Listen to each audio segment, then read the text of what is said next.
after show, our first after show ever. This is the show where things get a little more spicier, a little more fiery, a little more fun. Hey, you never know what happens at the after show. We don't know Welcome to what's our first after revealed. show, exactly, and it's our first time. It's like we feel like virgins, like Madonna, and Tony's taking it because it's our first guest and our first person to do the after show with. So welcome, Tony. Welcome, Tony.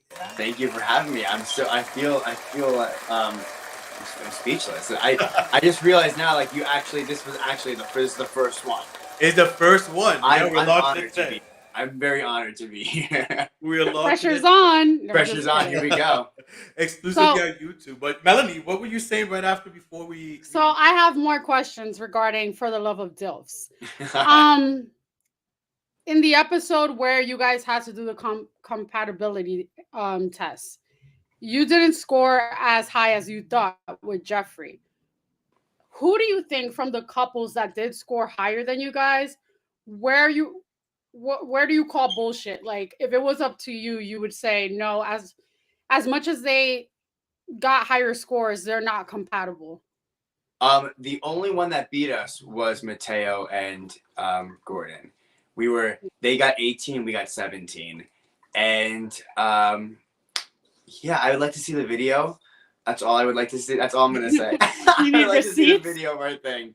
That's all. Yeah. now you said also you worked on American Horror Story. How was your time? I think I know what season, but I don't want to talk out my ass and say what season I think it is. It's the newest. The latest one. It's the New York I was one. gonna say. Yeah. I was gonna say the latest one because I believe I seen you. But again, I didn't want to talk out my ass. How was that experience? And It was cool. That was fun because my agent called me and said you have an audition. I have a full-time job right now. I did musicals for a lot. I've done Broadway. I've done Broadway national tours. I've done Paw Patrol Live. And then I got a full-time job. I now work for the Army. I do their marketing. But I still do. Sorry. I still do their. I still act. For film and TV. And so I got an audition, and it was like they didn't tell me what it was for. They just said it was an audition, and I had to act like I was getting head from somebody, and that was my audition for American Horror Story. And I didn't even know it was American Horror Story. It was like act as if you're getting head, and then they gave me a few lines to say. And so I'm like, okay. So I kid you not, I made this video. It's giving Harvey Weinstein vibes, right? I was gonna say, so you feel like, what is this, porn? Like, and now it makes sense now because because it's very you're supposed to be in Central Park having sex with guys like that was the scene. Been there, done that. And but like I literally I kid you not, like I had this whole thing where it's like it literally verbatim was like, you walk in bar, you see guy you like, you say hey what's up, but not vocally, and then he goes down on you, react as if he's going down on you, finish. And that was the script. That was what they made me do. But it didn't say American Horror Story. It just said it was just for an audition for it said for a TV show. And so I was like, I told my agent, I'm like, is this porn? Like, what is this? But I did it because I'm like, why not? It'd be fun. And then I got cast, and the paperwork started coming in, and everything said American Horror Story. And I said to myself, wait, did I just book American Horror Story with a video where I'm pretending to get head? And it was cool because, the thing was, they gave me, I only had like a couple lines. And it was fun. I got to dress up in like 70s outfits. Love it. I will say this. My lines got cut. So now you just see me, living my best little gay life. Do you know what episode? Because I just want to go like I know I it a little bit.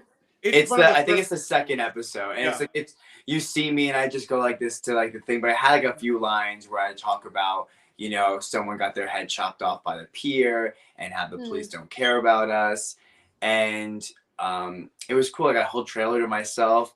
They had amazing food. It was really fun. And this Did you meet Ryan Murphy? I did not meet Ryan Murphy. No, can you imagine? I'm like, here's my headshot. Give me more. Right. But now, really quick, that's really dope. Now, you also we spoke about a little bit on the actual show about this whole drag ban, and you even posted on your stories on your Instagram um the law that they just passed in Uganda with basically being gay or saying you're gay, it's illegal in Uganda Hmm. now. And we see what's going on over here. We touched on it a little bit on our actual show about what happened in Tennessee with drag queens not being able to perform anywhere in public outside. They can still perform inside a club, but nothing outside where minors could see.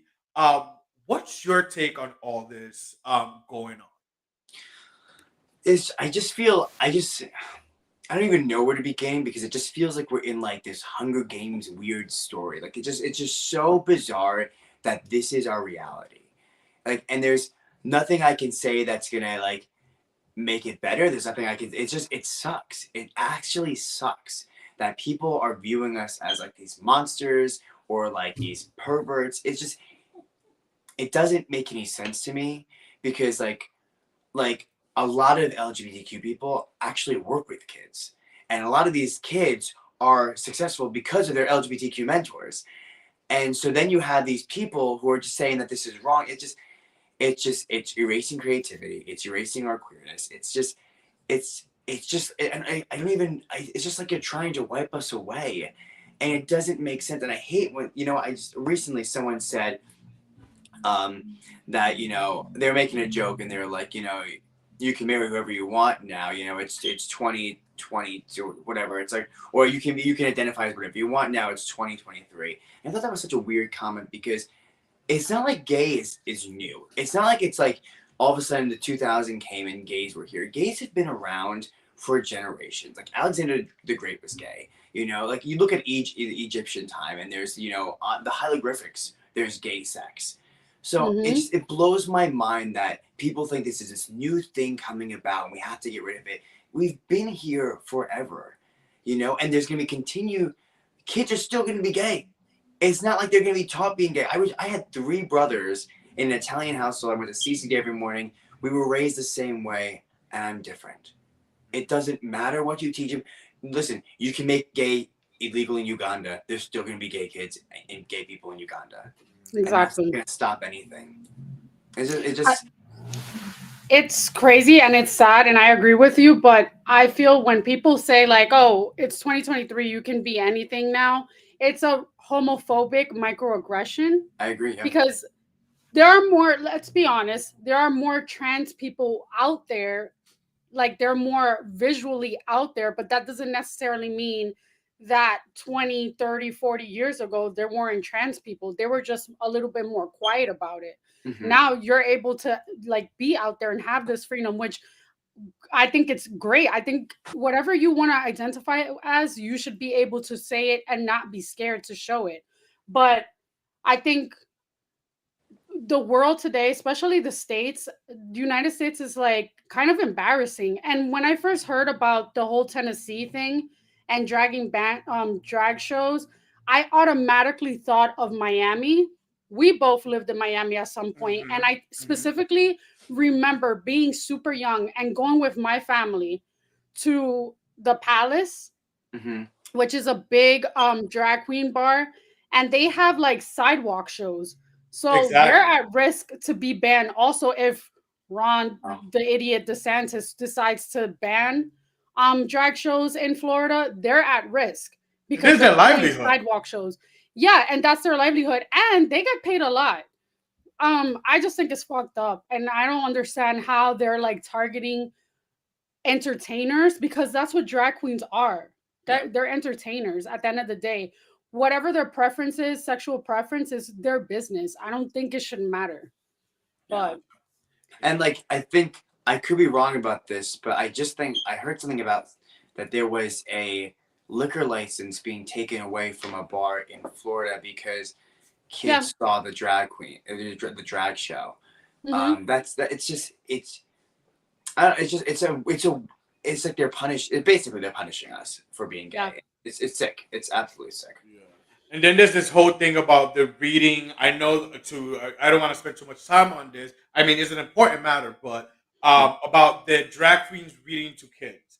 Now, listen, from what I understand, it's not like drag queens are going out there wanting to read and praying like, "Oh, we want to read to kids." These are schools, these are people, entities that are looking just like if it was a basketball player or an actress, a singer. It's the school, it's other people seeking out these people to come and read to kids. Yeah. It's not like, RuPaul is like, I want to read to kids. And it's like shoveling his way in there to read to kids or any other drag queen. These are obviously the school department, teachers, principals, whoever. That's one. Because there's some people that are like, oh, well, why do they want to read to our kids? It's not that, but it's they're entertainers. It's their jobs. And a lot of kids do look up to these drag queens, do watch RuPaul's Drag Race and the exposure that drag queens have had throughout the Mhm. years on TV and mainstream media. So kids look up to them just like any singer, like Hilary Duff, whatever, or Rihanna Grande, or just like any actor, actress. So, you know, some of the questions is like, well, why do they want to read to kids in drag and not as a man? Again, I'm not speaking for the drag community because I'm not a drag queen myself, but that's their job. That's what these kids Mhm. have come to know them as. Is their persona, is their drag queen. So it will feel weird to me like a little kid. I love RuPaul, and then RuPaul comes as a man, and I'm like 8, and I'm like, who the hell is this? Like, I would you know, feel it, safer around a drag queen because she looks like a clown or whatever and campy than an old, like shriveled man. Yeah. I don't know. Like, And imagine Acid Betty out of drag queen reading me a book. and also I feel like drag queens are storytellers naturally, you know, Mhm. and I feel like they can tell a story even without a book. But like, how cool is it there? You're getting a show, and as a kid, you're worried about you see the gown, and you see the hair, you see the story. They can be dressed up as Snow White. Who cares? Like, it's part of the whole story. It's fun. It's a whole thing of fantasy. That's what drag is. It's living fantasy, and kids love fantasy. They do. Yep. I mean, what's the difference between a Disney princess all done up in a Disney costume? Yes, Yeah. it's a girl, but what's the difference between this done up Disney princess than a done up drag queen as a Disney princess? Yeah, What's it's the it's difference? literally the same thing. They're literally wearing the exact same thing. Sometimes you know what the girls in Disney are wearing much more makeup. Right? Yep. But And the let, drag let, queens let, wear smelly let- tights. but right? let's get a little naughty. Let's lighten up the load. And before we go, and end this after show, we gotta end it in a spicy way, Tony. I know you've been very revealing on the actual show, but we're gonna end this with this little game of. I mean, I had a different name for it, but I'm gonna name it Naughty or Nice. So Naughty or nice, I love it. I'm gonna go through this through a Very speed Christmas. round of different questions, and basically, I mean, it's not Christmas. Naughty, it's not Christmas, but yeah, we're gonna name it Naughty or Nice. I'm gonna go down a speed round of questions, and basically, if you want to be honest and let us know, spill the tea. If not, you could plead the fifth. All right. So, are you ready? Let's do it. Here you go. Have you ever had sex in a closet? In a closet? Hmm. No.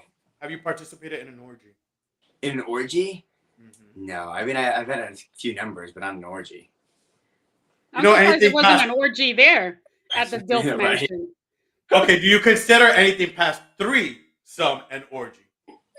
Yeah, if it's four, it's an orgy. I feel. Okay. Have you been to a nude beach? I have. Have you had sex in a public park? We know you like it in I public. So have. I think yeah. I Have have. you had sex with someone you later found out to be? That doesn't matter. Have you had sex while on an illegal substance? Nope. I've never done drugs ever.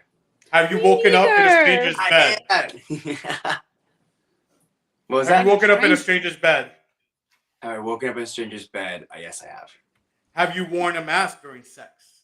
Have I worn a mask during sex? No, I hope that. I mean, if they wanted me to wear a mask, I'd be like, okay, I'm leaving. You don't like this? Come on. Quarantine sex. You Oh, right? can you imagine this kind of mask? Have you engaged in oral sex with someone who had not bathed in many days? Oh, no, not me. Absolutely not. Have you purchased an erotic cake for someone? A what? Have you purchased an erotic cake for someone? An erotic cake? Yes. No, but I want that for my birthday. Friends, hope you're watching. This is what I want.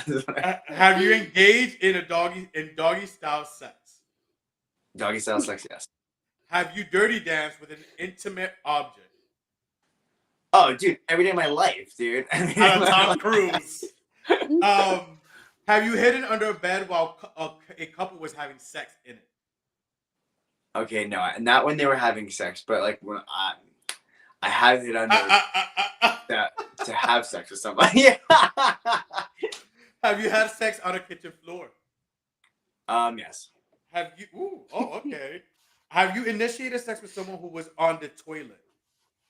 Oh no, ew. Can you imagine? No, it'd be like get in the shower and then you come to me. Have you Right. taken someone else's gum while making out? Gum. I feel like I have because I feel like yeah, I'm gonna say yes. Have you sneezed snot onto someone during sex? No, I have not. Have you I lied about? have though. I have bled on somebody once. I was Oh doing my god. I was doing a sex scene with this girl for a TV show, and we were in the middle of filming, and I was looking down at her, and I'm like, "Why is her forehead bleeding?" And it turns out I was having a bloody nose, and they yelled, "Cut, cut!" And it was because she hit me in the nose. That happened to me. Wait, really? But I wasn't the one bleeding. My ex was bleeding. It was gross. Oh, good. No, yeah, I can't do the Uh, blood. And Yeah. it wasn't in my forehead either. Oh Next. Oh, lordy! God, my God. Have you lied Yeah. about having sex with someone? Have I lied about having sex with somebody? Yeah, Mhm. I have. Have you barked while participating in doggy style sex? I don't think I barked. No, maybe I have. Who knows? A little roof. Have you injured yourself while having an orgasm? Have I what? Injured yourself while having an orgasm. Oh no, no, no, Have you masturbated so much that it caused bleeding or chafing? no, Not even chafing? That's no. what straight guys do. Have you? Well, I'm not gonna Yeah. lie. I mean, it's I've happened. never chafed. I don't use lube when I masturbate. So there's been times where I've gotten like chafe, like the scrapes. Oh, Jerking okay. off too much. I have. I'm being honest. This is the after show. Have you had plastic surgery in order to increase your sex appeal? Oh, dude, no, I have not. I don't have never had any plastic surgery. Would you? Would I have plastic surgery? What do you mean? Would Like, you? would I just in general, like any In the plastic surgery? future, Botox, anything? Would you? You look Um, very young. I don't. No, because like I've seen what it does to like people like Mateo, and I just not for me, dude. Hey, that was gonna be my next question. Is there anyone in the house that has had plastic surgery? And I knew it was that girl because she would be like, haha, but her eyebrows or whatever, her forehead wouldn't move. Yeah, dude. I'm pretty sure I will bet money that there's many people in there that have had plastic surgery. Well, no, we know. I mean, we're not gonna say much, but Bobby? our friend, yeah, I think he's Bobby talked has about surgery? it. He's talked about it. He's had his little. I think Yeah. Bobby has this maybe. Yeah, I mean, he said it to us. I think he said it live on his show before. He's been on the show a few times. And Yeah. last question: have you had an orgasm while watching a weather forecast? The weather forecast. The weather? I'm telling you, these are not made up by me. These are. I thought I was gonna be like, please explain how you got to this question. No, I've never not to the weather forecast. No, I mean I've masturbated to some things in my day, but never the weather forecast. Okay, let's end it with this one since it's not as quirky as that weather one. Have you slept naked with more than one person in bed? Yeah. Oh, nice. All right. And that's the after show, y'all. Listen, Tony, we want to thank you so much. One more time before maybe someone didn't watch. Maybe you guys are watching this and you didn't watch our actual show. Shame on you. Catch up on episode 149 right now. But in case they haven't watched the show, Tony, and they're watching this, where could everyone support you and follow you? Yeah, you can support me on Tony.Cannoli on Instagram. You can look me up on YouTube. You can see my web series, Far, Far Away, on Instagram. You can watch it on YouTube. You can check out my clothing brand, Tony Cannoli Couture, and of course my children's book, my LGBTQ children's book. So Gilmer Boy, which is found everywhere on Google. So yeah. Awesome. Well, thank you so much, Tony. This was a great after show. Definitely check out, follow us on YouTube because the after show is exclusively only on YouTube. And you can follow us everywhere else. Every Wednesday, we have new episodes of the podcast at 8 p.m. live and on time. You can follow, check us out on YouTube and Facebook. Stream the very next day on Spotify, Apple, iHeart, Google Podcasts, all your favorite services. We are out. Thanks to the man Tony Thank you, our guys. and our dog friend over there. Jace. Gizmo, where's Jace? Where's Jace? Gizmo, come Jace, here. baby. Make an appearance, Gizmo. Oh, I need a dog. Damn it. I have a dog too. I have a son too. Thank you so much, It is- Tony. We are out. See you guys next week. Bye, guys. Bye.